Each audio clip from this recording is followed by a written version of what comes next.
we've already talked about percents, but I want to re-talk about percents. You can't talk enough about percents, okay? It's something that in our everyday lives we come across between now and the end of our lives, and where people will talk about percents of things. Whether you're at the mall and you're shopping, so like during this time of the year especially, you see those sale signs that say 60% off, okay?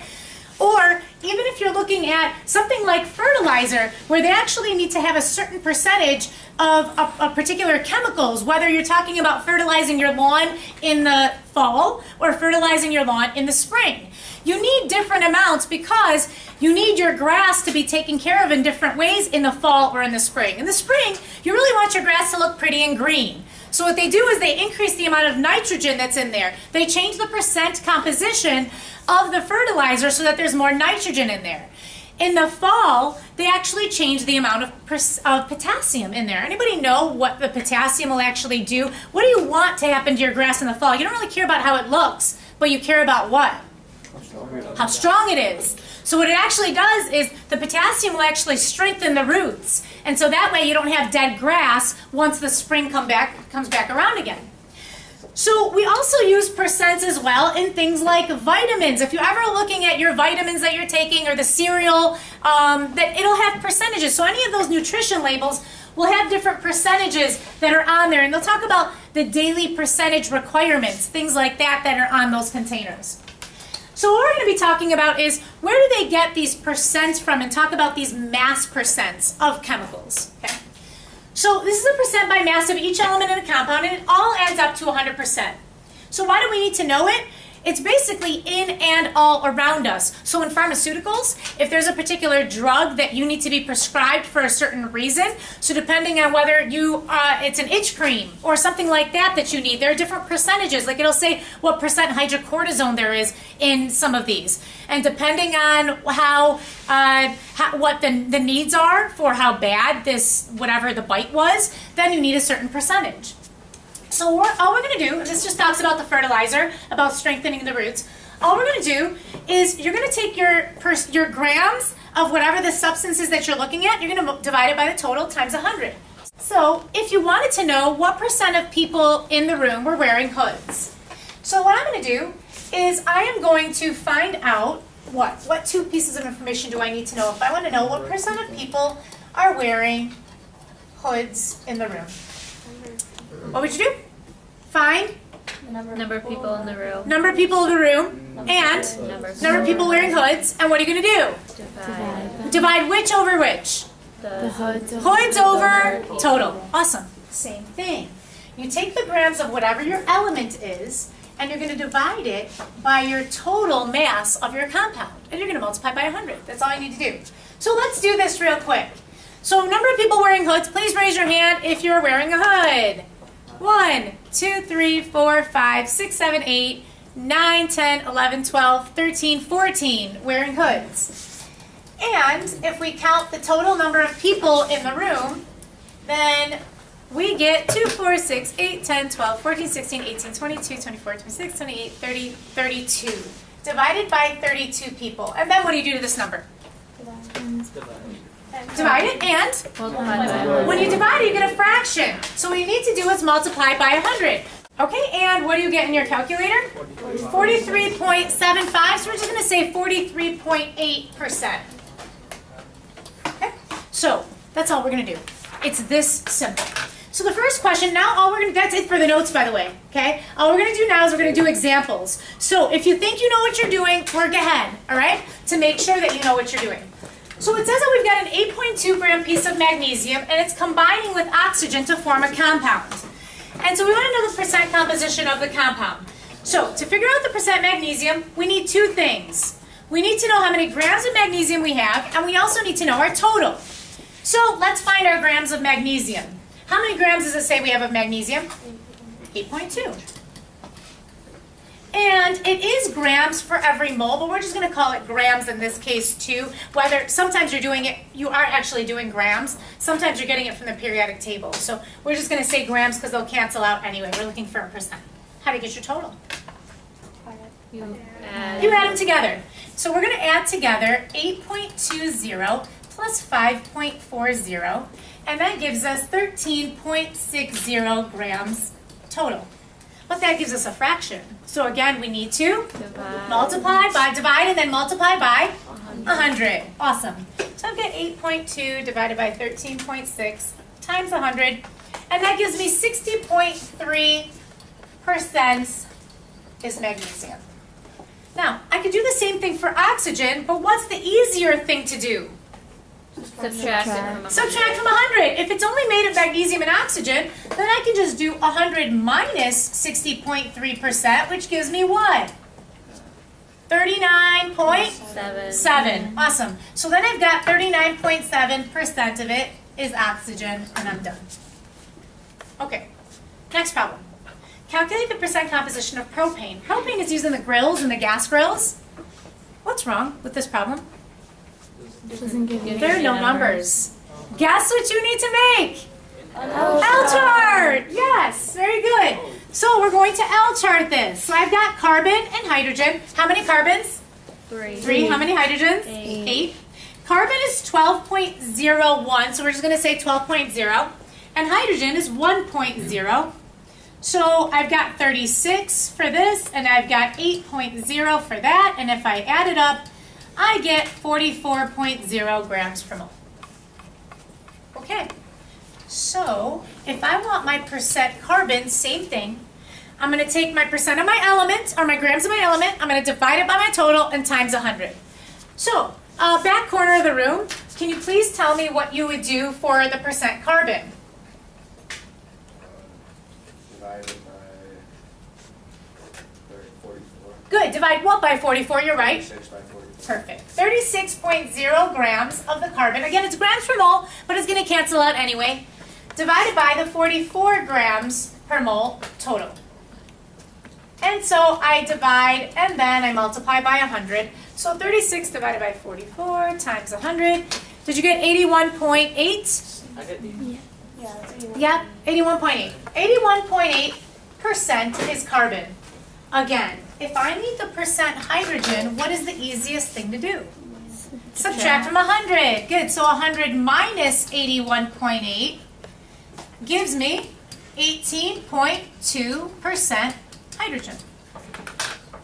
And that is called your percent composition, or it's also called the mass percent. You can call it either one. You can call it mass percent, or you can call it percent composition. Okay, let's try another example. So now these examples are going to be slightly different from one another, just so that you can see like what happens if. If you get a situation where something's different, how would you solve it? You have a 14.2 gram sample of mercury 2 oxide. These are in mercury batteries, so if you have the batteries that are made of mercury, it's decomposed into its elements and you heat it up, and if you heat it up, you'll actually get mercury and oxygen that end up coming off. So you get 13.2 grams of mercury. What is the percent composition of the compound?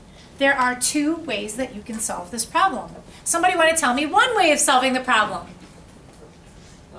You can L-chart it. Awesome. You can L-chart it. I'm going to do this over on the side. We're not going to L-chart it. We're not going to do it this way. If you were to L-chart it, it's mercury is Hg, and what does that Roman numeral 2 mean? Charge is plus 2. And then you would look up oxide, which is oxygen, and that has a negative 2 charge. So what do you do with the 2 and a negative 2?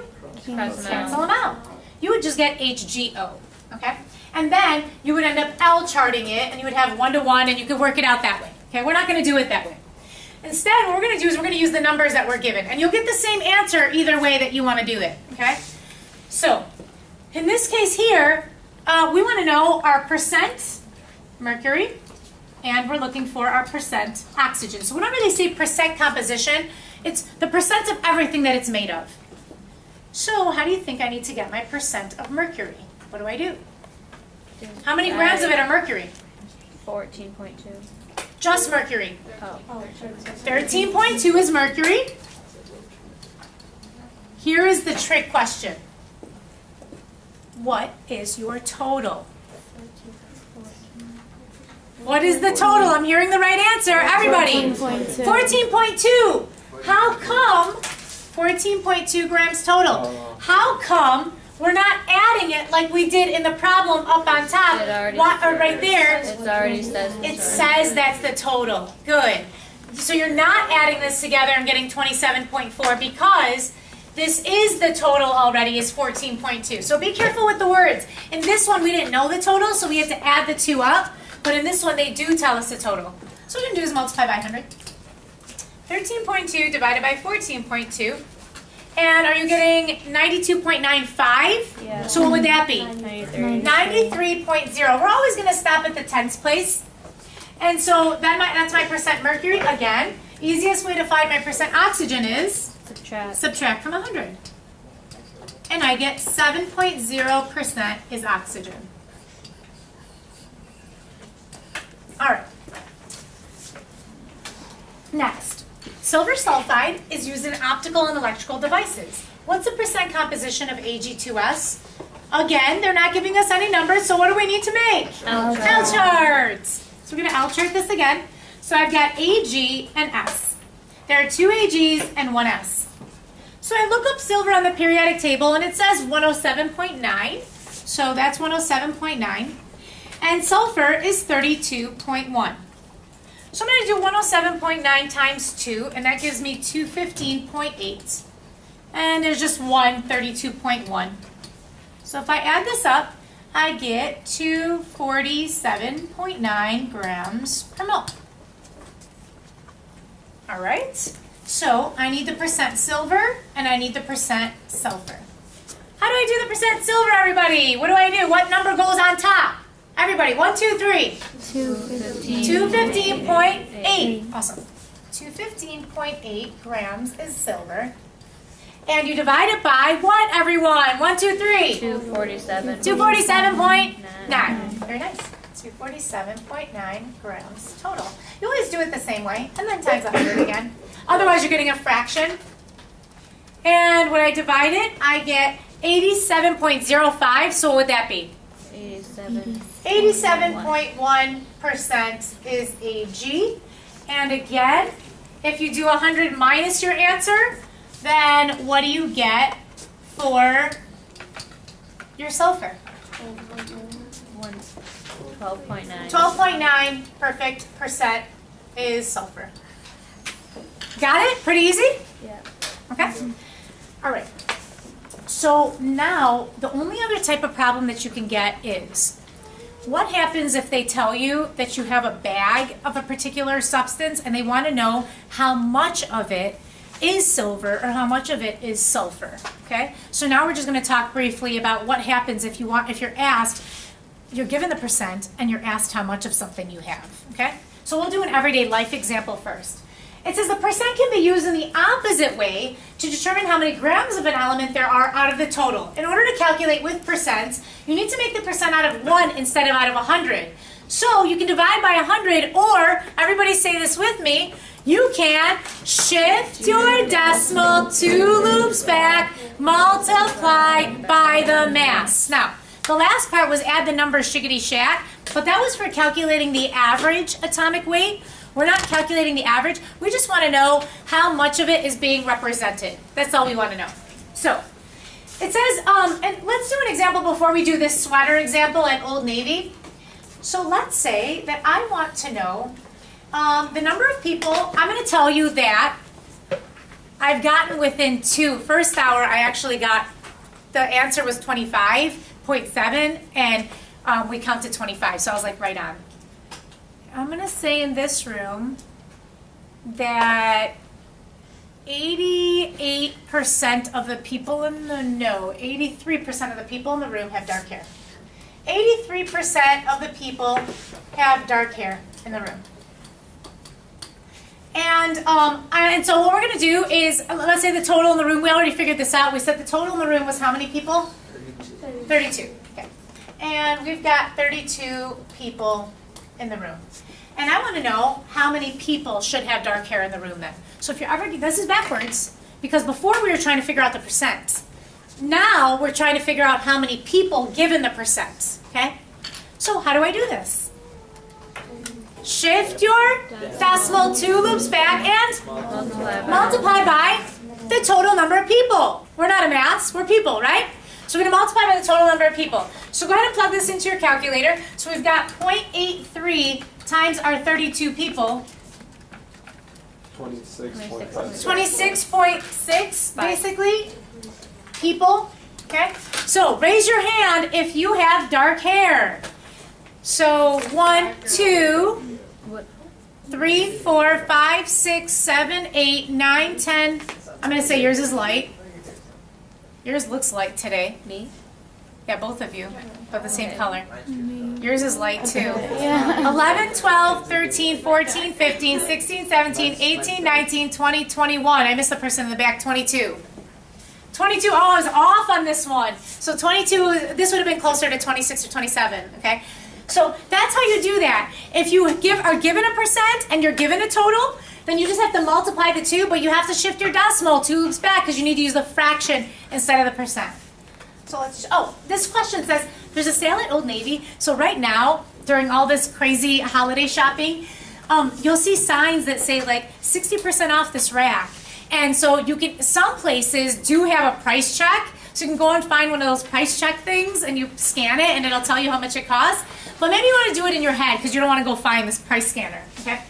So it says there's a sale at Old Navy and a sweater is marked $80 and it's an extra 40% off. And then it'll say, discount taken at register, additional, okay? How much do you get off? Now, we usually don't want to do the problem this way, and I'll show you in 1 second. Shift your decimal 2 loops back, so instead of 40%, what does it become? 0.4. 0.4. You're going to multiply it by 80, but you don't need a calculator. Because what is 4 times 8? 32. 32. So this is actually $32 off. But you don't really care how much money you're getting off. You care about how much money you are paying. So instead of saying that you're getting 40% off, you're going to say how much you're paying, which is what? 60%. So if you're doing 60 times 80 or 0.60 times 8, what's 6 times 8? 48. 48. Then that's actually the amount that you're paying for the sweater. Okay? So just as an easy, like, how do you do those problems if you're at the mall or trying to figure out how much you're paying?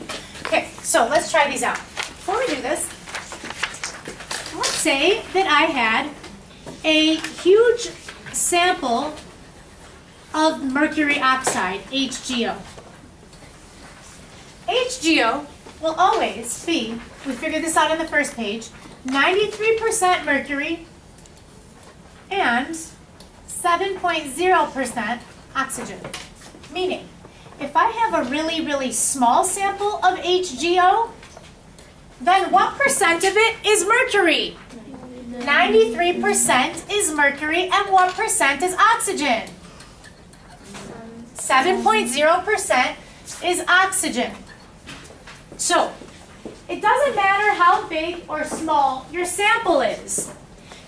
You'll always have the same percent composition. So, for example, this is rock salts, okay? So this came from a salt mine, and this is NaCl. It doesn't matter if I have a truck full of this stuff or a little tiny speck of it, the percent in NaCl will always be the same, okay? So we're going to talk about next is this whole idea of the percents and looking at the formula versus looking at the percents. We're going to talk about that in 1 second here too. All right. So it says, since the percent of elements in a compound are always the what? The same.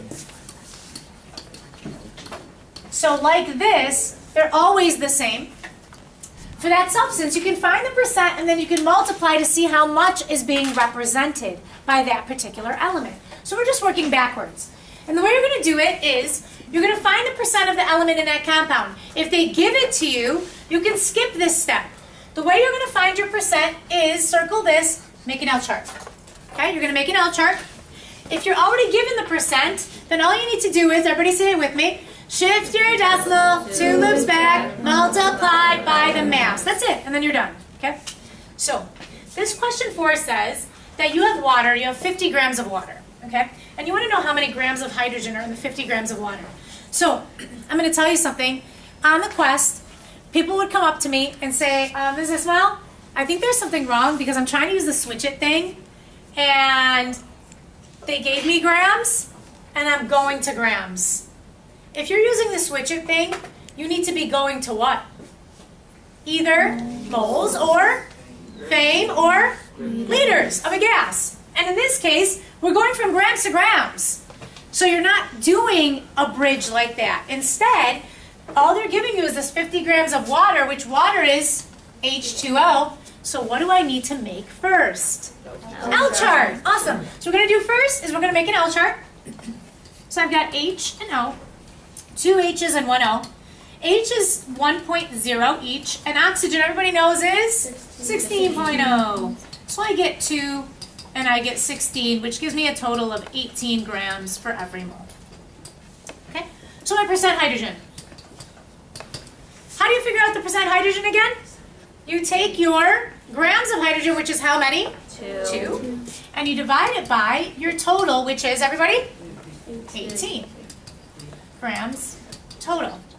And you multiply it by 100. But I'm putting this in parentheses, and you're going to see why in 1 second. So I do 2 divided by 18, and I get 11.1%. But the next step says what? Shift your decimal 2 loops back. Multiply by the mass. So really, you don't have to do this step. You could just leave it as 0.111 as the fraction instead, because all we're going to do is we're going to shift our decimal 2 loops back, and we're going to multiply by the mass. Not that mass. What mass are we multiplying by? The 50. We want to know, out of the 50 grams of water, how much of it is hydrogen. Okay? So once we know what percent hydrogen is, it's always the same percent in water. You always have the same percent hydrogen in water. So it's always going to be 11.1%, as long as it's pure water. So all I'm going to do is multiply it by the 50 grams. And if you multiply this by 50, you get 5.55 repeating, which means our answer is 5.56 grams is hydrogen. Okay, they didn't ask us for oxygen, but if we wanted to know how many grams of it was oxygen, if out of the 50 grams, 5.56 is hydrogen, then how do you figure out your oxygen? Subtract from 50. Why not 100? Because it's 50 grams. It's only 50 grams. When you're doing 100, you could subtract from 100 to figure out your percent, but if you're figuring out the grams, then your total grams is 50. So if you do 50 minus your answer, then you get, oh, I keep doing minus 5.55. 44.44, so you get 44.44 grams of it is oxygen, okay, which they didn't ask you for anyway. All right, question. Most adults, when they are told, for example, to figure out if they said that you had 50 grams of water, how much of it is hydrogen and how much of it is oxygen, I will tell you that most adults will tell you that 2/3 of it is hydrogen. Why? Because there's 2 hydrogens and 1 oxygen. Because there's 2 hydrogens for every 1 oxygen. Is that 2/3 of 50? No. No. What would 2/3 of 50 be? Like Like what? 33. Something like 33? 0.33. Okay? So, if that's the case, we're not coming even close.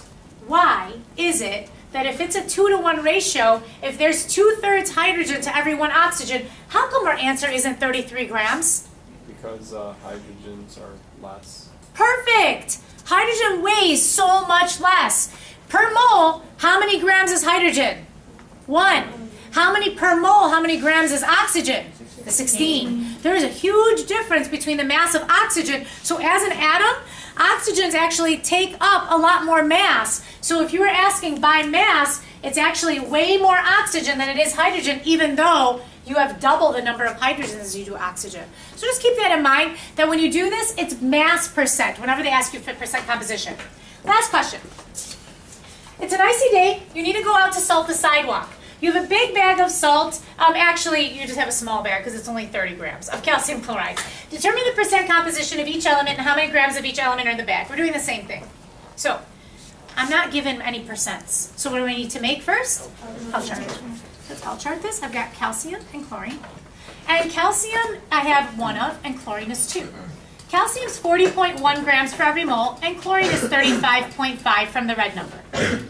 So I get 40.1 and 71.0. So I add this all up, and I get 111.1 grams for every mole as my total. Okay, so I want my percent calcium. And how do I figure out percent calcium again? Everybody, what do I do?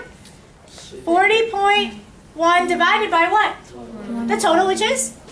111.1. 40.1 grams over my total, 111.1 grams, multiplied by 100. And I get 36.1%. So that means that my percent chlorine is 100 minus that, which gives you, what is that? 64.9. So 100 minus 36.1, which gives me 63.9% chlorine. This is calcium. Okay, so now I'm in my percents.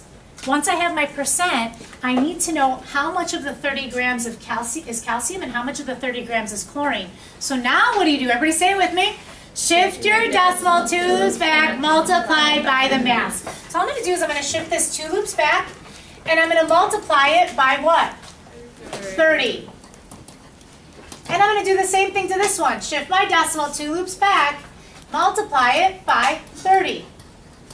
So I get 0.361 times 30, and that gives me 10.8 grams. What else could you do instead of remultiplying this? Subtract from 30. Good. So 63.9 or 0.639 times 30 gives me 19.2 grams. Got it? Okay. So that's it for doing mass percent composition calculations.